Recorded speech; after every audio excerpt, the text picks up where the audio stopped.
Hello बच्चों, so how are you? Once again I welcome you all in our YouTube channel.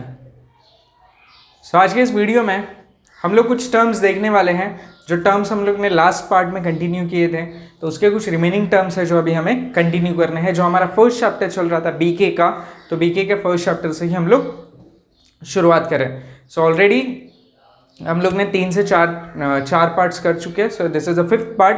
तो इसमें सारे terminologies होंगे और ये सारी चीज़ें आपको यहाँ पे क्लियर हो जाएगी, ठीक है।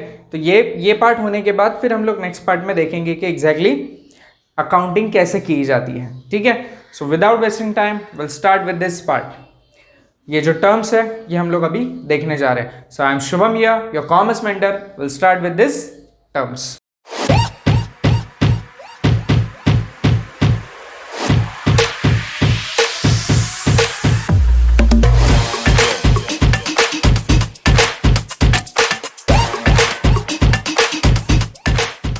लास्ट वीडियो में हम लोग ने क्या देखा था, ठीक है। लास्ट वीडियो में हम लोग ने देखा था कि एग्जैक्टली बैड डेब्ट्स क्या होता है, डेटर क्या होता है, फिर रेवेन्यूज कौन कौन से टाइप के होते हैं, फिर कैपिटल एक्सपेंडिचर क्या होता है, रेवेन्यू एक्सपेंडिचर क्या होते हैं, ठीक है। तो ये सारे कुछ टर्म्स है जो जनरल टर्म्स वी सॉ, ठीक है। ये कुछ जनरल टर्म्स जो है वो हम लोग ने देखे हैं। अभी जो हमें देखना है इसके ही कंटिन्यूएशन में और कुछ टर्म्स है। सी, ये जो सारे टर्म्स है ना, ये टर्म सिखाने में मैं इतना टाइम क्यों लगा रहा हूं, मैं इसको एक्सप्लेन करने में इतना टाइम क्यों लगा रहा हूं, बिकॉज जो पूरा अकाउंटिंग है वो सारे इसी टर्म्स के ऊपर है। ये आप लोगों को ये सारे टर्म्स है ना, हर बार हर क्वेश्चन में हर सम्स में दिखेंगे, तो उस वक्त कंफ्यूज नहीं होना है, ठीक है। तो उस वक्त का टाइम सेव करने के लिए अभी टाइम स्पेंड करना इज मोर बेटर, ठीक है। तो अभी ज्यादा टाइम चला गया, it's okay, it's fine, no issue, लेकिन ये चीज़ें समझना बहुत ज़्यादा ज़रूरी है। और इसी के लिए मैं बोलते रहता हूँ कि अगर आप लोगों को कुछ डाउट है तो कमेंट सेक्शन में अभी ही कमेंट करके पूछो, बिकॉज हम लोग आगे प्रोसीड कर लेंगे तो फिर ये पार्ट रह जाएगा, ठीक है। तो इसके लिए सारी चीज़ें यहीं पे क्लियर करनी है। सो हम लोग डायरेक्टली स्टार्ट करते हैं हमारे टर्म से। तो यहाँ से स्टार्ट करना है। तो अभी हम सबसे पहला जो टर्म देखेंगे वो है हमारा गुडविल, ठीक है। तो गुडविल एग्जैक्टली क्या होता है? गुडविल को हमेशा इनटैंजिबल एसेट कहा जाता है, ठीक है। इन simple word I can say it is an reputation of the business, ठीक है। जो कुछ बिजनेस की इमेज रहती है, जो बिजनेस में नाम कमाया रहता है, तो उसे हम लोग क्या कहते हैं? गुडविल कहते हैं। इट इज इनटैंजिबल, कि हम उसे टच नहीं कर सकते। रेपुटेशन को हम लोग कभी किसी के रेपुटेशन को टच नहीं कर सकते, तो उसे कहा जाता है गुडविल कहा जाता है, ठीक है। तो ये क्या हो जाता है? इनटैंजिबल एसेट्स हो जाता है। तो ये हमारे प्रॉफिट मैक्सिमाइजेशन में हेल्प करता है क्या? हेल्प करता है, लेकिन किस तरीके से करता है वो? प्रॉफिट मैक्सिमाइजेशन के लिए हमारी इमेज क्रिएट करके, ठीक है। कि ऐसा नहीं होता कि हम लोग ने कुछ अमाउंट डाल दिया, इन्वेस्टमेंट कर दिया और उसके ऊपर हमें रिटर्न मिल गया। It's not like that. ये हमारी रेपुटेशन बनती है, हमारा नाम बनता है, और उसकी वजह से हमें जो ज्यादा प्रॉफिट जनरेट होता है, हमारे पास जो ज्यादा कस्टमर्स आते हैं, प्रोस्पेक्टस हमारे बढ़ते हैं, तो उसे क्या कहा जाता है? गुडविल कहा जाता है, बिकॉज ऑफ दिस। तो सिंपल वर्ड में याद रखना है कि goodwill is what? It is N reputation of business, और इसको मॉनेटरी टर्म्स में भी काउंट किया जाता है गुडविल को। तो इसका कैलकुलेशन कैसे होगा, क्या होगा? So will look it at later, वो हम लोग इसे बाद में देखेंगे, ठीक है। Goodwill is clear. In simple word I can write here, it is an reputation, ठीक है। इसे हम लोग क्या कहते हैं? Reputation. Goodwill is what? It is an reputation, ठीक है। Next is what? प्रॉफिट। जो प्रॉफिट अभी तक हम लोग ने टर्म को देखा है, प्रॉफिट के टर्म को, वही कॉन्सेप्ट यहीं पे है, ठीक है। क्या होता है हमेशा कि सेलिंग प्राइस जो होती है कोई भी प्रोडक्ट की, वो ज्यादा होनी चाहिए कॉस्ट प्राइस से, ठीक है। यानी कि SP should be more than the cost price. कोई भी प्रोडक्ट है उसकी कॉस्ट प्राइस से जब सेलिंग प्राइस ज्यादा होगी, तो वो दोनों, मतलब सेलिंग प्राइस में कुछ प्रोडक्ट सेल करके जो हमें प्रॉफिट होगा, जो हमें पैसा मिलेगा, जो हम मनी मिलेगा, उसे हम प्रॉफिट कहेंगे, ठीक है। यानी कि फॉर एग्जांपल ये एक जो मार्कर है, ये समझो 25 का है, और इसकी कॉस्ट जो है, कॉस्ट प्राइस इसकी 15 रुपीज़ है, बहुत कम होती है, ठीक है। 15 रुपीज़ हम लोग एक समझ लेते हैं। तो यहाँ पे क्या हुआ कि सेलिंग प्राइस इसकी ज़्यादा है 25 रुपीज़, एंड कॉस्ट प्राइस इसकी क्या है? 15 रुपीज़। तो बीच का जो 10 रुपीज़ है वो हमारा बन गया profit. So that is only the concept of this profit, ठीक है। फिर उसके बाद होता है लॉस। लॉस मतलब क्या हो गया कि कॉस्ट प्राइस 15 है और उसमें से सेलिंग प्राइस जो है वो उसकी 10 है, यानी कि 5 रुपीज़ का हमें लॉस हो गया। सो that is called the loss. तो यहाँ पे क्या होता है, हमेशा सेलिंग प्राइस जो होती है वो कम हो जाती है और कॉस्ट प्राइस जो होती है वो हमेशा यहाँ पे बढ़ जाती है। तो इसे ही हम लोग क्या कह जाते हैं, प्रॉफिट एंड लॉस। तो आई डोंट थिंक सो कि यहाँ पे आप लोगों को ज़्यादा एक्सप्लेन करने की कुछ ज़रूरत है। ठीक है, अभी हम लोग समझते हैं कि एग्जैक्टली इनकम क्या है। ठीक है, ये वाला पार्ट अभी हमें समझना है कि इनकम एग्जैक्टली हम लोग किसे कहते हैं। इन सिंपल, इनकम जो अभी तक हमारे माइंड में रहता है दैट इज कॉल्ड सैलरी, जो हमारे घर में आता है, ठीक है, जो हर महीने में आता है, तो उसे हम लोग कहते हैं सैलरी। सैलरी मतलब हमारा इनकम होता है। So it's not like that कि बिजनेस में इनकम वैसे नहीं काउंट किया जाता है। ठीक है, जैसे तुम्हारे घर में जो होता है उसे हम लोग एक कंसिडर कर सकते हैं इनकम सोर्स। जो सैलरी होती है उसे हम लोग इनकम कह सकते हैं। तो वो जो है वो तुम्हारा प्राइमरी सोर्स है। Salary is what is your primary source, कि जैसे ही आप कुछ काम करोगे, मंथली बेसिस पे जो आप काम करोगे उसके लिए आपको कुछ रिटर्न मिलेगा, उसके लिए आपको कुछ मनी मिलेगा, तो उसे हम कहेंगे salary, that is your primary source. अभी समझते हैं कि इनकम एग्जैक्टली क्या होता है। कि जब कभी भी, यानी कि ये प्राइमरी सोर्स छोड़कर तुम्हारे पास कोई घर है, तुम्हारे पास कोई वेयरहाउस है, तुम्हारे पास कोई और चीज़ है, कोई और सर्विस है जहाँ से तुम्हें पैसा आता है, तुम्हारी जो मेन प्राइमरी सोर्स है वो छोड़कर तुम्हें और कहीं से एक्स्ट्रा पैसा आ रहा है, ठीक है, तुम्हारा और कहीं से सोर्स जनरेट हो रहा है, तो उसे हम क्या कहते हैं, इनकम कहते हैं। ठीक है, इन बिजनेस लैंग्वेज। बिजनेस का एक मेन फंक्शन क्या होता है कि गुड्स को बनाना, ठीक है, गुड्स को मैन्युफैक्चर करना और उसे सेल करना। ठीक है, तो सेल करने से जो पैसा मिलता है उसे हम लोग बिजनेस में क्या कहते हैं, रेवेन्यू कहते हैं। उसे हम लोग बिजनेस में क्या कहते हैं, रेवेन्यू कहते हैं। Is it clear? कि जैसे अगर मेरा शूज़ का बिजनेस है, तो शूज़ के बिजनेस में अगर मैं शूज़ सेल करता हूँ और शूज़ सेल करके मुझे अगर कुछ मिलता है, कुछ पैसे मिलते हैं, यानी कि सेलिंग प्राइस जो होती है वो अगर मुझे मिलती है, तो उसे मैं क्या करूँगा, उस प्राइस को मैं कहूँगा रेवेन्यू। वो मेरा रेवेन्यू जनरेट हुआ, यानी कि वहाँ से जो फंड आया, शूज़ सेल करके जो मुझे फंड आया, उसे मैं कहूँगा रेवेन्यू। Is it clear? ठीक है, अभी रेवेन्यू हो गया। अभी शूज़ को छोड़कर और भी कहीं से मुझे पैसा आ रहा है। मुझे रेंट से पैसा आ रहा है, मैंने कहीं पे रेंट भी लिया था, मेरे बिजनेस का ही रेंट की जगह है, मैंने कहीं पे रेंट दिया था, ठीक है, रेंट पे जगह दी थी, तो वहाँ से मुझे रेंट आ रहा है।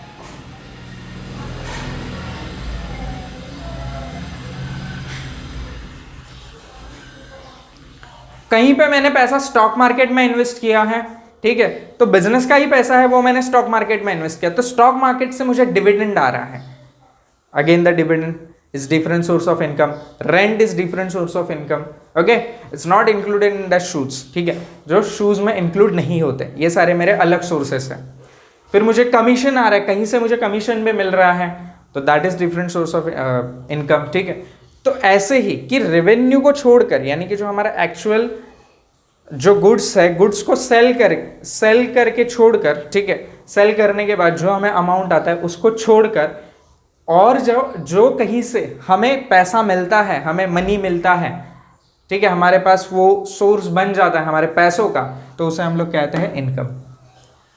यानी कि other than selling of goods and services, जो भी पैसा जनरेट होता है उसे हम लोग कहते हैं इनकम। ठीक है, तो इस यहां पे ऐसा लिख सकते हैं, other than selling of goods and services. ठीक है, other than selling of goods and services, ये मैंने शॉर्ट फॉर्म में लिखा है, लेकिन ध्यान में रखो। तो उसे कहते हैं इनकम। तो रेवेन्यू क्या होता है? Revenue is just the selling of goods and services, that's it. Selling of goods and services. ठीक है, तो उसे हम लोग क्या कहते हैं? Revenue. Is that clear? Revenue और इनकम में क्या डिफरेंस है? ठीक है, रेवेन्यू मतलब जो सेल करने से हमें पैसा मिलता है उसे रेवेन्यू कहते हैं, और इनकम मतलब क्या, कि जो सेल करने के बाद भी और कोई भी इनकम सोर्स जनरेट होता है other than selling of goods and services, तो उसे हम लोग कहते हैं इनकम। तो वो डिविडेंड भी हो सकता है, कमीशन भी हो सकता है, रेंट भी हो सकता है, एनीथिंग। इज इट क्लियर कि इनकम और रेवेन्यू क्या होता है? अभी हमें देखना है कि एग्जैक्टली एसेट्स और लाइबिलिटीज क्या होती है। ठीक है, तो मैंने दो साइड्स बना के रखे हैं, एक जो है ये हमारे एसेट्स के लिए है और एक जो है वो हमारे लाइबिलिटीज के लिए है। अभी एसेट्स और लाइबिलिटीज में डिफरेंट क्या होता है? ठीक है, एसेट्स मतलब क्या होना, ऐसी कोई भी फिजिकल थिंग, ऐसे कोई भी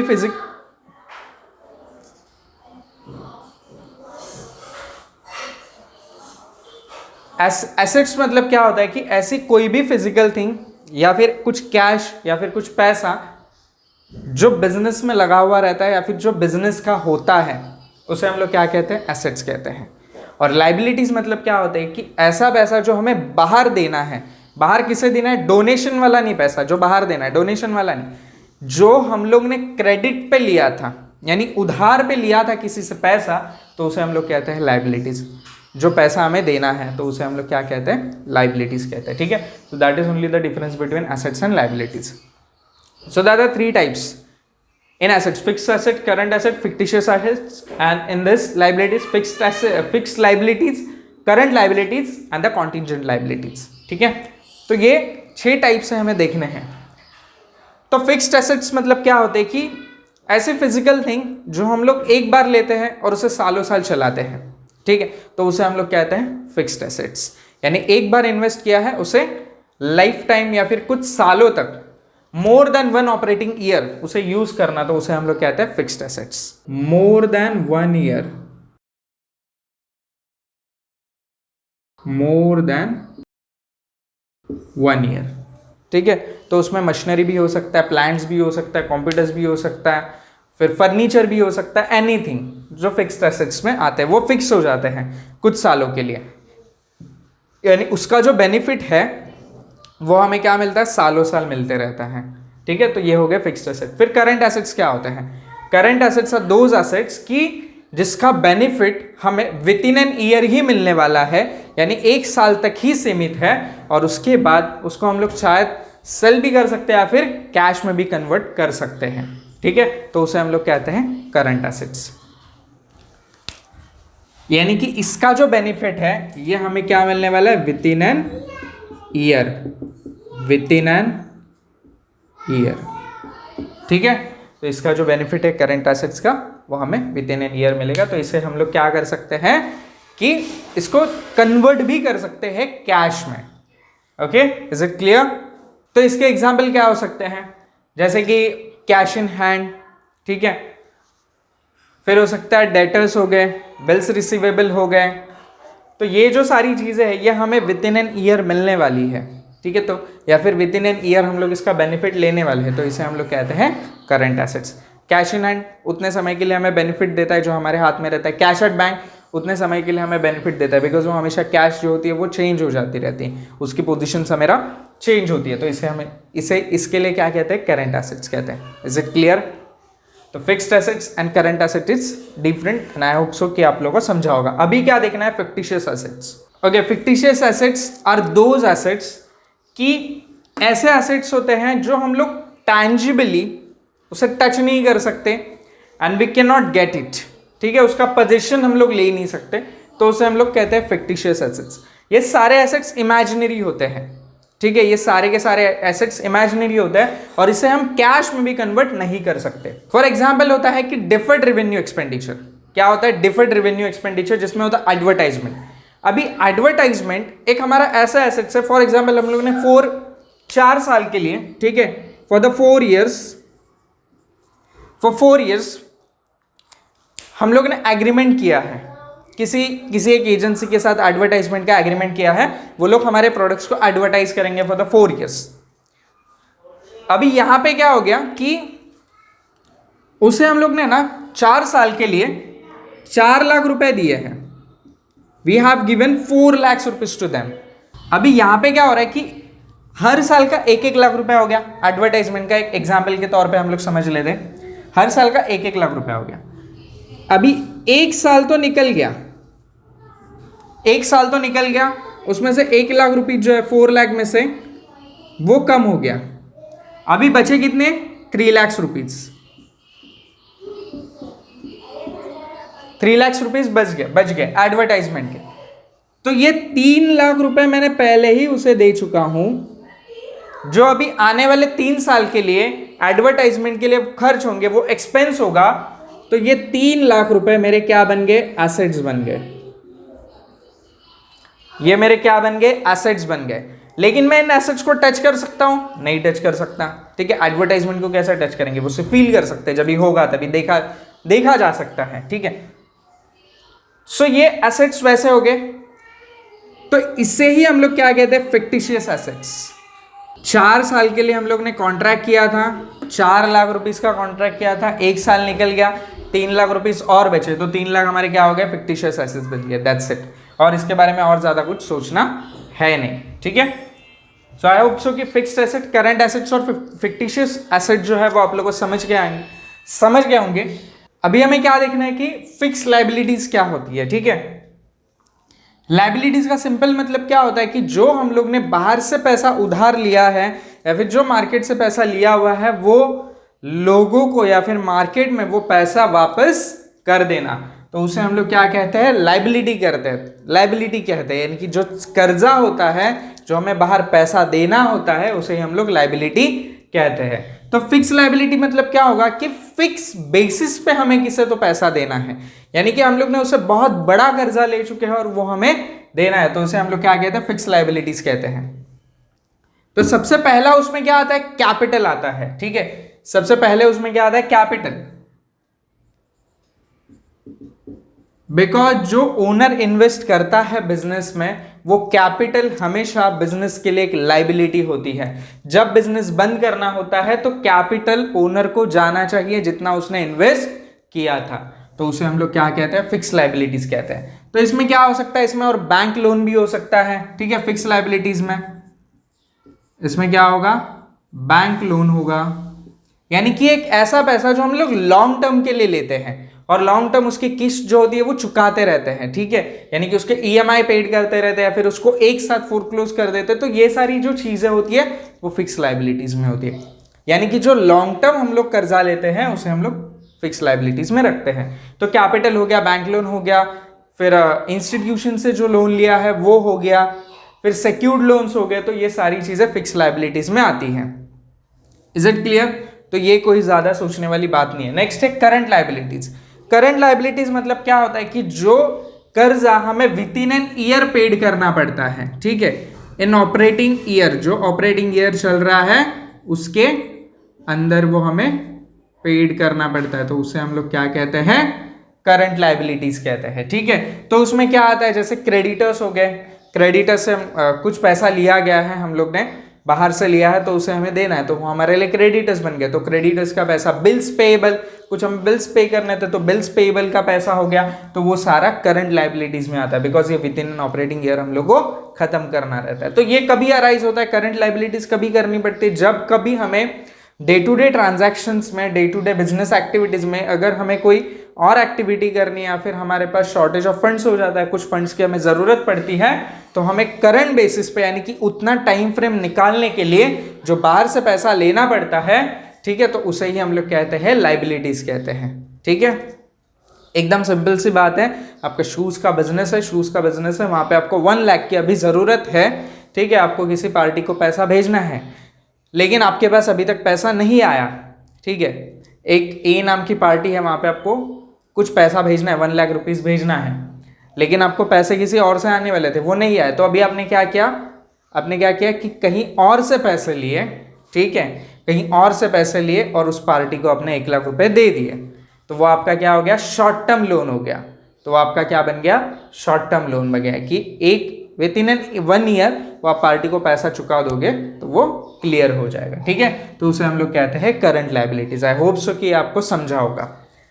next is what, contingent liabilities. Contingent liabilities are those liabilities की जिसके बारे में कुछ भी नहीं कहा सकता कि वो फ्यूचर में अराइज हो सकती है, there is an chances but it is not sure. ठीक है, हम लोग उसके बारे में श्योर नहीं हो सकते, कुछ चीजों की वजह से वो फ्यूचर में अराइज हो सकती है, तो उसे हम लोग क्या कहते हैं, कॉन्टिंजेंट लायबिलिटी कहते हैं। ठीक है, फॉर एग्जाम्पल अगर किसी एम्प्लॉय के क्लेम के बारे में कुछ चीजें चल रही है तो वो कोर्ट में केसेस पेंडिंग पड़ा हुआ है, इंश्योरेंस का क्लेम है या फिर और किसी चीज़ का क्लेम है, तो उसे हम लोग कहते हैं कॉन्टी, यानी कि फ्यूचर में हमें शायद उसे पे करना पड़ सकता है। तो इसी के लिए ये जो लाइबिलिटीज होती है ये कभी भी रिकॉर्डेड नहीं होती, कोई भी बुक्स में रिकॉर्डेड नहीं की जाती। It's not recorded in our balance sheet, ठीक है। बैलेंस शीट में ये लाइबिलिटी साइड में नहीं दिखाया जाता है। ये कैसे दिखाया जाता है, एक सिर्फ नोट, फुटनोट बनाया जाता है, यानी कि बैलेंस शीट के नीचे फुटनोट बनाया जाता है कि ऐसा ऐसा सिनेरियो है कि फ्यूचर में हमें इतना इतना पैसा पे करना पड़ सकता है, but it is depend on the court decision.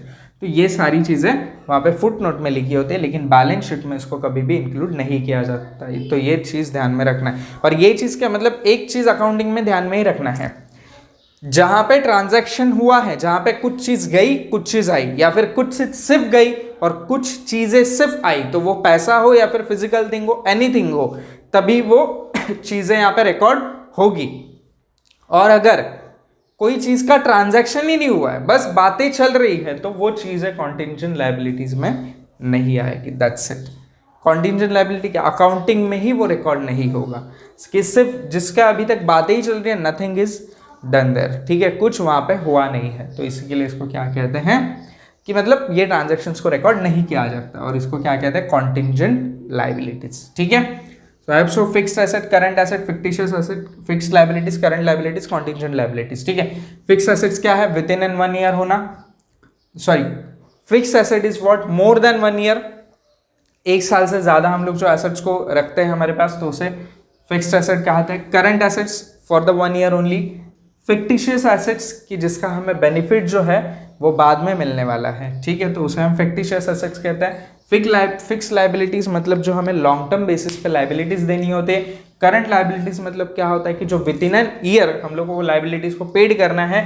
और contingent liabilities are those liabilities which may be arise in the future but we don't know about that, ठीक है, तो वो उसे हम कहते हैं कॉन्टिंजेंट लायबिलिटीज, ठीक है। तो यहाँ पे ये हम लोगों को समझा है गुडविल क्या होता है। Goodwill is what, it is the reputation of the business. Profit is what, profit जो होता है सेलिंग प्राइस से ज्यादा कॉस्ट प्राइस में, कॉस्ट प्राइस और सेलिंग प्राइस के बीच का जो ज्यादा डिफरेंस होता है उसको प्रॉफिट कहते हैं, और सेलिंग प्राइस और कॉस्ट प्राइस के बीच में अगर कम डिफरेंस होता है तो उसे लॉस कहते हैं, दैट्स इट। और इनकम क्या होता है कि other than the goods and services, कि गुड्स एंड सर्विसेज सेल करने के बाद भी और किसी चीज से अगर हमें सोर्सेज से अगर फंड मिल रहा है, इनकम जनरेट हो रहा है, तो उसे हम लोग इनकम कहते हैं। और रेवेन्यू मतलब क्या होता है, selling of goods and services, goods and services को सेल करके जो हमें जो पैसा मिलता है उसे हम लोग क्या कहते हैं, रेवेन्यू कहते हैं, ठीक है।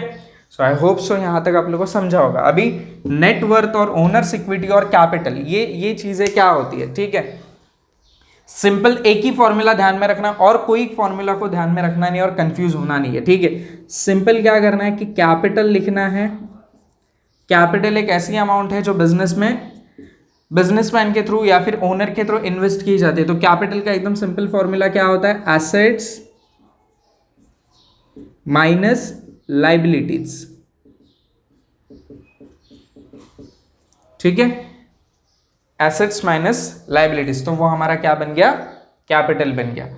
कि समझो अभी बिजनेस में टोटल पूरे मिला के बिजनेस में 1 लाख के एसेट्स है, 1 लाख के एसेट्स है, और लायबिलिटी जो है वो समझो 60,000 की लायबिलिटीज है, ठीक है।